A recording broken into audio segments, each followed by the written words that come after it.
What is your perspective on EVs? They're not nearly as good on carbon as people think.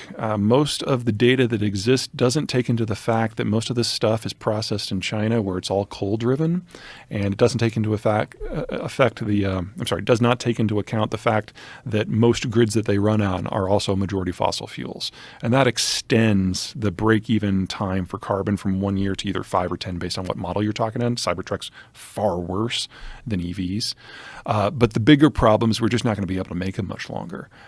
If we really do want to electrify everything, that doesn't just mean EVs, that means the entire system that feeds into the EVs.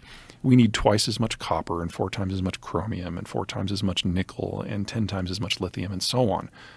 We have never, ever in any decade in human history doubled the amount of a mainline material production in 10 years, ever. And we need all of this by 2030? No. It's just not technically possible. So how does the government, say of California, justify these mandates when they're saying something like by 2035, all combustion vehicles must stop being sold in the state of California? Well, let's put the ideology to the side, because I'm not even going to try to explain that. I will give a little bit of defense for California, though, because I do consider myself a green. I just think of myself as a green who can do math, so I don't get invited to any of the parties. California's state legislature gives a lot of authority to their state bureaucracy. So the bureaucracy will set the goalposts. No ICEs by 2035. Knowing that the technology doesn't exist, knowing that the supply chains don't exist, but they will set the goalposts. If we get closer to that date, say 2027, and it's apparent that the technology is not proceeding at a pace that will allow that target to be reached, they have the authority already to move the goalposts. And they do this on clean air issues. They do this on toxicity. They've done it on nuclear power. They undoubtedly will end up doing it on EVs. So do you think it's one of those things where there's a bunch of green people who don't do the math? Oh, yeah. And it just sounds great. It falls in line with the progressive ideology. We need to, carbon neutral. We can do this. Everyone go electric. Yeah, and there is a fascinating discussion happening in the environmental community right now because they're being confronted with reality. So California and Germany have very similar green tech policies, but the Germans have spent 3 times as much as California, but are only getting about 1/5 as much power. Because I don't know if you've ever been to Germany, but the sun doesn't shine in Germany. And now with the Russians on the warpath and their clean-ish energy from natural gas going away, they're going back to lignite coal in force. It was already their number 1 source of power. Germany, the idea that Germany is green is ridiculous because they rely on really, really dirty coal, and now especially so. But there's now a conversation going on between the German environmentalists and the Californian environmentalists about why California, in relative terms, is doing so well at this while Germany is not. And the answer is simple geography. But that's never been part of the conversation in the environmental community before. Now it is. They should have had this conversation 15, 20 years ago, but they're having it now.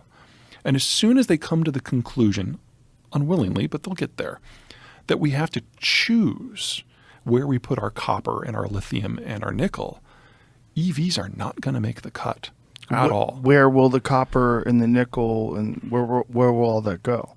It'll be focused on the green techs that actually work in the geographic areas where it can be applied. So you put solar panels outside of Tucson, you put wind turbines outside of Tulsa. That works with the technology we have now. You do not put solar panels in Connecticut. That's stupid. That actually increases your carbon footprint. Because there's no sun. There's not enough sun to generate enough electricity to pay down the carbon debt that it took to build the stuff in the first place.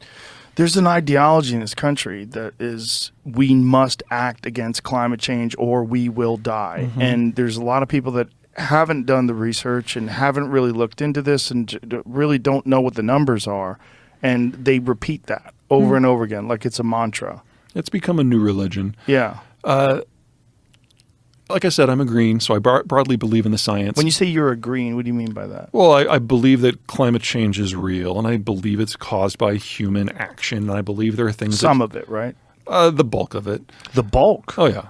The bulk of climate change you think is caused by humans? Yeah, no, I mean, the science of it was settled in the 1890s. It's not particularly crazy. Different gases have different albedos and absorption rates. Now, to think that we can predict on a local level what that looks like, we don't have the math for that. We don't have the case studies for that. We do have weather data going back 130 years, which shows some pretty clear trends. We've heated up by about 1.1 degrees Celsius over that time frame, but that has different impacts based on where you are. If you're in the upper Midwest, it's extended growing seasons and gotten rid of some frost. So pretty soon we're going to be double cropping. But if you're in a drier climate like, say, Phoenix or Australia, it's led to wildfires and a breakdown of the agricultural system. So climate change is change. It's not a disaster. It depends on where you are. So why do you think this ideology has been so pervasive, this ideology that it is a disaster, we're all going to die? Well, now we're getting into cultural debates. Yes. So one of the many aspects of modernization is that people become more connected but live in smaller units. Because as you urbanize, you have fewer kids. And that means that people are looking for other ways to belong because the old traditional methods of, family and farm aren't as tight as they used to be. And so this is much more further advanced in places like Japan or Europe than it is in the United States. But it's happening here too. And when you're looking for social opportunities, politics are a way that can reach across the geographic distances, no matter where you happen to be. And you can use social media and tech to communicate with people who have a belief system that you find attractive for whatever reason. And so the same thing that makes the environmental community more potent, if less informed, is exactly the same thing that brought Donald Trump to power, because you got people who felt like they were on the outside of a society who all of a sudden could link into one another. It's a technology conversation from my point of view.